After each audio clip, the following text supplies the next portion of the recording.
ನಾಟುವಂತೆ ಕರ್ತನೆ ನೀವು ಮಾತನಾಡಬೇಕಾಗಿ ಪ್ರಾರ್ಥಿಸ್ತಾ ಇದ್ದೀನಿ ರಾಜ. ಗೋಸ್ವಾಮಿ ಪ್ರತಿಯೊಬ್ಬರ ಹೃದಯಗಳನ್ನು ಸ್ವಾಮಿ ಬಲಪಡಿಸಿ ಕರ್ತನೆ, ದೃಢಪಡಿಸಿ ಕರ್ತನೆ, ಸ್ಥಿರಪಡಿಸಬೇಕೆಂದು ಪ್ರಾರ್ಥಿಸ್ತಾ ಇದ್ದೀನಿ ರಾಜ. ನೀವು ಬೋಧಿಸುವಂತ ನನ್ನ ಮಕ್ಕಳನ್ನು ಕೈಗೆ ಒಪ್ಪಿಸಿಕೊಂಡು ಕರ್ತನೆ, ನಮ್ಮನ್ನು ನಾವು ತಗ್ಗಿಸಿಕೊಂಡು ನಿನ್ನ ನಾಮವನ್ನು ಮಾತ್ರ ಹೆಚ್ಚಿಸುತ್ತಾ ನಜರೇತಿನ ಯೇಸುವಿನ ನಾಮದಲ್ಲಿ ಬೇಡಿ ಹೊಂದಿದ್ದೇವೆ ಪ್ರಿಯ ಪರಲೋಕದ ತಂದೆಯಾದ ದೇವರು. ಕೃತಜ್ಞತೆ ನಾವು ಸಲ್ಲಿಸುವರಾಗಿರಬೇಕು. ಹಲ್ಲೆಲೂಯಾ. ನೋಡ್ರಿ, ದೇವರು ಐಗುಪ್ತ ದೇಶದಿಂದ ಕಾನಾನ್ ದೇಶಕ್ಕೆ ನಡೆಸ್ಕೊಂಡು ಬರ್ಬೇಕೆಂಬುದಾಗಿ ಅವರ ಕಣ್ಣೀರು, ಅವರ ಕಷ್ಟ, ಅವರ ವೇದನೆ ಎಲ್ಲ ನೋಡ್ಬಿಟ್ಟು ದೇವ್ರು ಏನ್ ಮಾಡ್ದ, ನಾನು ಇವರನ್ನು ಸುಖವಾದ ಜೀವನಕ್ಕೆ ನಾವು ನಡೆಸಬೇಕು, ಒಳ್ಳೆಯ ಮಾರ್ಗದಲ್ಲಿ ನಾವು ನಡೆಸಬೇಕೆಂಬುದಾಗಿ ಅವರ ಕಷ್ಟಪಡುವಂಥದ್ದೆಲ್ಲ ನೋಡಿ ದೇವರು ಮೋಶೆಗೆ ಹೇಳ್ತಾನೆ, ನೀನು ಇವರನ್ನು ಹೇಗಾದ್ರೂ ಮಾಡಿ ಬಿಡಿಸ್ಕೊಂಡು ಬಾ ಎಂಬುದಾಗಿ. ಹೌದು, ಆ ಒಂದು ಬಿಡಿಸಿ ಬಂದ ಸಮಯದಲ್ಲಿ ಅವರಿಗೆ ಫುಲ್ಲು ದೇವ್ರ ಮೇಲೆ ಗುಣಗುಟ್ಟುವಿಕೆ ಜಾಸ್ತಿ ಆಯ್ತಂತೆ. ಯಾಕೆ ಅನ್ನುವಾಗ ದೇವರು ತಕ್ಕ ಸಮಯದಲ್ಲಿ ಅವ್ರಿಗೆ ಏನೆಲ್ಲ ಒದಗಿಸಿಕೊಟ್ರು ಕೂಡ ಅವರು ದೇವ್ರನ್ನ ಮಾತ್ರ ಗುಣಗುಟ್ಟುವಿಕೆಯಿಂದ ಬಿಡಲಿಲ್ಲಂತೆ. ಹಾಗೆಯೇ ಅವರು ಮರುಭೂಮಿಯಲ್ಲಿ ಎಷ್ಟು 40 ವರ್ಷ ಇದ್ರೂ ಸಮೇತ ಅವರಿಗೆ ಊಟ ಪ್ರತಿಯೊಂದು ದೇವರು ಅನುಗ್ರಹಿಸ್ತಿದ್ದಂತೆ. ಆ ಒಂದು ಉಪಕಾರವನ್ನು ಅವರು ಮರೆಯದಂತೆ, ನಾವು ಸಮೇತ ಮರೆಯದಂತೆ ನಾವು ದೇವರಿಗೆ ವಿಜ್ಞಾಪನೆ ಮಾಡುವುದಾದರೆ ಎಲ್ಲ ಕಷ್ಟಗಳಿಂದ, ಎಲ್ಲ ಸಮಸ್ಯೆಗಳಿಂದ ಆತನು ಬಿಡಿಸಿ ನಡೆಸಲಿಕ್ಕೆ ಶಕ್ತನಾಗಿದ್ದಾನೆ. ಹಲ್ಲೆಲೂಯಾ.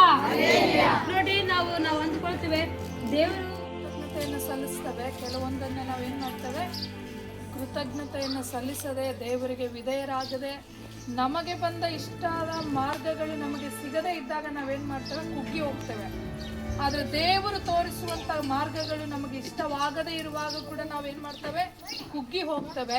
ಆದರೆ ಆ ರೀತಿಯಾಗಿ ಅಲ್ಲ, ಎಲ್ಲ ಸಮಯಗಳಲ್ಲಿ. ಹಲ್ಲೆಲೂಯಾ. ಈ ವರ್ಷ, ಈ ತಿಂಗಳು, ಈ ವಾರ, ಈ ದಿನ ಅಂತ ದೇವ್ರು ಹೇಳಿಲ್ಲ, ಯುಗದ ಸಮಾಪ್ತಿಯವರೆಗೂ ದೇವರಿಗೆ ನಾವು ಏನಾಗಿರ್ಬೇಕಂತೆ, ಸಾಕ್ಷಿಗಳಾಗಿ ಕೃತಜ್ಞತೆ ಉಳ್ಳವರಾಗಿರ್ಬೇಕು. ಹಲ್ಲೆಲೂಯಾ. ಅಲ್ಲಿ ಗುಣಗಾಡಿದಂತ ವ್ಯಕ್ತಿಗಳನ್ನ ಏನ್ ಮಾಡಿದ, ಅವರು ಕಾಣದಂತೆ ಅವರನ್ನ ಏನ್ ಮಾಡಿದ, ಐಗುಪ್ತದಲ್ಲಿ ಅನೇಕ ತೊಂದರೆಗಳಿಗೆ, ಅನೇಕ ಸಮಸ್ಯೆಗಳಿಗೆ, ಅನೇಕ ಅವಮಾನಗಳಿಗೆ, ಅನೇಕ ನಿಂದೆಗಳಿಗೆ ಗುರಿ ಮಾಡಿದ. ಆದ್ರೆ ಈ ದಿನ ಸ್ತ್ರೀಯರಾದಂತ ನಾವು ನಮ್ಮ ಕುಟುಂಬಗಳನ್ನ ಕಟ್ಟಿಕೊಳ್ಳಬೇಕಂದ್ರೆ, ನಮ್ಮ ಜೀವಿತವನ್ನ ಕಟ್ಟಿಕೊಳ್ಳಬೇಕಂದ್ರೆ, ನಮ್ಮ ಸೇವೆಯಲ್ಲಿ ನಾವು ಅಭಿವೃದ್ಧಿಯಾಗಿ ಪ್ರಾರ್ಥನಾ ವೀರರಾಗಿ ನಡೆಯಬೇಕಂತಂದ್ರೆ ಅಲ್ಲಿ 103ನೇ ಕೀರ್ತನೆ ಒಂದು ಸಾರಿ ನಾವು ಓದಿಕೊಳ್ಳೋಣ. 103ನೇ ಕೀರ್ತನೆ ಒಂದು ಸಾರಿ ಓದಿ ನಾವು ಮುಂದಿನ ಪ್ರಾರ್ಥನೆಯಲ್ಲಿ ನಾವು ಸಮಯವನ್ನ ಕಳೆಯೋಣ. ನನ್ನ ಮನವೇ ಯೆಹೋವನನ್ನ ಕೊಂಡಾಡು, ನನ್ನ ಸರ್ವೇಂದ್ರಿಗಳೇ ಆತನ ಪವಿತ್ರ ನಾಮವನ್ನ ಕೀರ್ತಿಸಿರಿ. ನನ್ನ ಮನವೇ ಯೆಹೋವನನ್ನ ಕೊಂಡಾಡು, ಆತನ ಉಪಕಾರಗಳಲ್ಲಿ ಒಂದನ್ನು ಮರೆಯಬೇಡ. ಹಲ್ಲೆಲೂಯಾ. ಒಂದನ್ನು ಮರೆಯಬೇಡ ಅಂತ ಹೇಳಿದ್ನ, ಎಲ್ಲ ಮರ್ತೋಗ್ರ ಅಂತ ಹೇಳಿದ್ನ, ಯಾವ್ದಾದ್ರೂ ಒಂದು ನೆನ್ಪಿಟ್ಕೊಂತ ಹೇಳಿಲ್ಲ ದೇವ್ರು. ಒಂದು ಚಿಕ್ಕದಾಗಿ ಅದ್ಭುತ ಮಾಡಿದ್ರು ಕೂಡ ಏನ್ ಮಾಡ್ಬೇಕಂತೆ, ಅದನ್ನ ದೇವರಿಗೆ ನಾವು ಉಪಕಾರ ಸಲ್ಲಿಸ್ಬೇಕು. ನಮಗೆ ಏನು ಅದ್ಭುತ ಆಗಿಲ್ಲ ಅಂದ್ರೆ ಪರವಾಗಿಲ್ಲ, ನಾನು ಹೇಳ್ತೇನೆ, ಚೆನ್ನಾಗಿ ನೆನಪಿಟ್ಕೊಳ್ರಿ ನೀವು.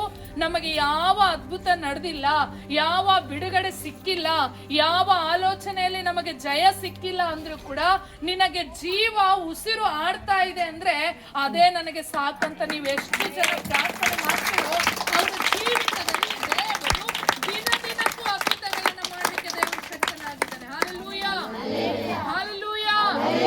ಬಹಳ ಜನ ಇಷ್ಟೇ ಆಲೋಚನೆ ಮಾಡೋದು, ನಾವು ಎಷ್ಟು ತಿಂಗಳಿಂದ ಚರ್ಚಿಗೆ ಬರ್ತಾ ಇದ್ದೇವೆ, ಎಷ್ಟು ವರ್ಷದಿಂದ ನಾವು ಸಭೆಗೆ ಬರ್ತಾ ಇದ್ದೇವೆ, ಉಪವಾಸ ಪ್ರಾರ್ಥನೆ ಬಿಟ್ಟಿಲ್ಲ, ಶುಕ್ರವಾರ ಪ್ರಾರ್ಥನೆ ಬಿಟ್ಟಿಲ್ಲ, ಪ್ರತಿ ಮಂಗಳವಾರ ನಡೆಯುವಂತ ಪ್ರಾರ್ಥನೆ ಬಿಟ್ಟಿಲ್ಲ, ಪ್ರತಿ ಭಾನುವಾರ ನಡೆಯುವಂತ ಪ್ರಾರ್ಥನೆ ಬಿಟ್ಟಿಲ್ಲ, ಆದ್ರೂ ಕೂಡ ನನಗೆ ದೇವರ ಅದ್ಭುತ ಮಾಡಿಲ್ಲ ಅಂತ ಯೋಚನೆ ಮಾಡಬೇಡ್ರಿ. ದಯಮಾಡಿ, ಯಾವಾಗ್ಲೂ ಸಾಯ್ಬೇಕಾದಂತ ನಾವು ಇದುವರೆಗೂ ಇನ್ನೂ ಮೂಗಿನಲ್ಲಿ ಉಸಿರನ್ನ ಕೊಟ್ಟು ನಮ್ಮ ಆಲೋಚನೆಗಳನ್ನ ಬದಲಾಯಿಸಿ ದೇವರಿಗೋಸ್ಕರ ಯಥಾರ್ಥವಾಗಿ ನಿಲ್ತಾ ಇದ್ದೇವಲ್ಲ, ಅದಕ್ಕಿಂತ ಉಪಕಾರ ಮತ್ತೊಂದು ಯಾವುದು ಇಲ್ಲ. ಹಲ್ಲೆಲೂಯಾ. ಹಲ್ಲೆಲೂಯಾ. ನಾವು ಅದನ್ನೆಲ್ಲ ನೆನ್ಸ್ಕೊಳ್ಳಲ್ಲ.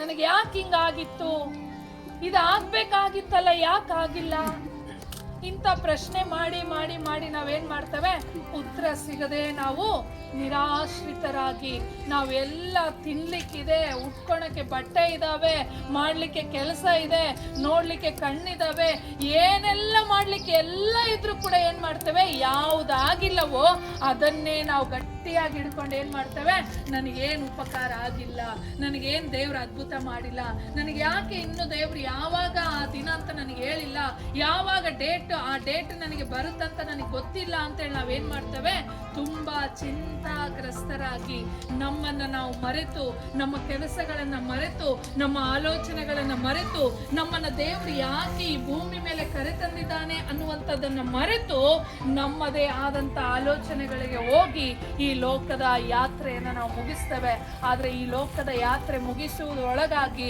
ನಾನು ನಿಮಗೆ ಹೇಳ್ತಾ ಇದ್ದೇನೆ, ಯಾವುದು ದೇವರು ಮಾಡಿಲ್ಲ ಅಂದ್ರೆ, ನಿನಗೆ ಉಸಿರು ಕೊಟ್ಟಿದ್ದಾನಂದ್ರೆ ಅದೇ ಸಾಕಂತ ಹಲ್ಲೆಲೂಯಾ. ಎಷ್ಟೋ ಜನರನ್ನ ನಾವು ನೋಡ್ತಾ ಇದ್ದೇವಲ್ಲಮ್ಮ, ಹೊರಗಡೆ ಹೋಗ್ತಾರೆ ಆದ್ರೆ ಮನೆಗೆ ಬರುವುದು ಕೂಡ ಗ್ಯಾರಂಟಿ ಇಲ್ಲ. ಆದ್ರೆ ನಾವು ಎಲ್ಲಿಗೆ ಹೋದ್ರೂ ನಾವು ಮನೆಗೆ ಬರ್ತಾ ಇದ್ದೇವಂದ್ರೆ ಅದು ದೇವರು ಮಾಡಿದಂತ ಉಪಕಾರ. ಹಲ್ಲೆಲೂಯಾ. ನಮಗೆ ಎಲ್ಲರಿಗೂ ತಿಳಿದಂತ ವಿಷಯ, ಎಲ್ಲರಿಗೂ ಗೊತ್ತಾದಂತ ವಿಷಯ, ಯಾರಿಗೂ ಗೊತ್ತಿಲ್ಲ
ಅವರು ಹೇಳ್ತಾರೆ ದೇವ್ರೆ, ತಿಮ್ಮಕ್ಕ ಅಜ್ಜಿ ಸ್ವಾಮಿ ಕಳೆದ 2003ನೇ ಇಸ್ವಿಯಲ್ಲಿ ಈ ಒಂದು ಗ್ರಾಮಕ್ಕೆ ಮೊಟ್ಟ ಮೊದಲನೆಯಾದಂತ ವಿಶ್ವಾಸಿ, ಅವರ ಮೂಲಕವಾಗಿ ಇಷ್ಟು ಮಂದಿ ಮಕ್ಕಳನ್ನ ನೀವು ಸ್ವಾಮಿ ಆತ್ಮೀಕವಾಗಿ ಕೊಟ್ಟಿದ್ದೀರಾ.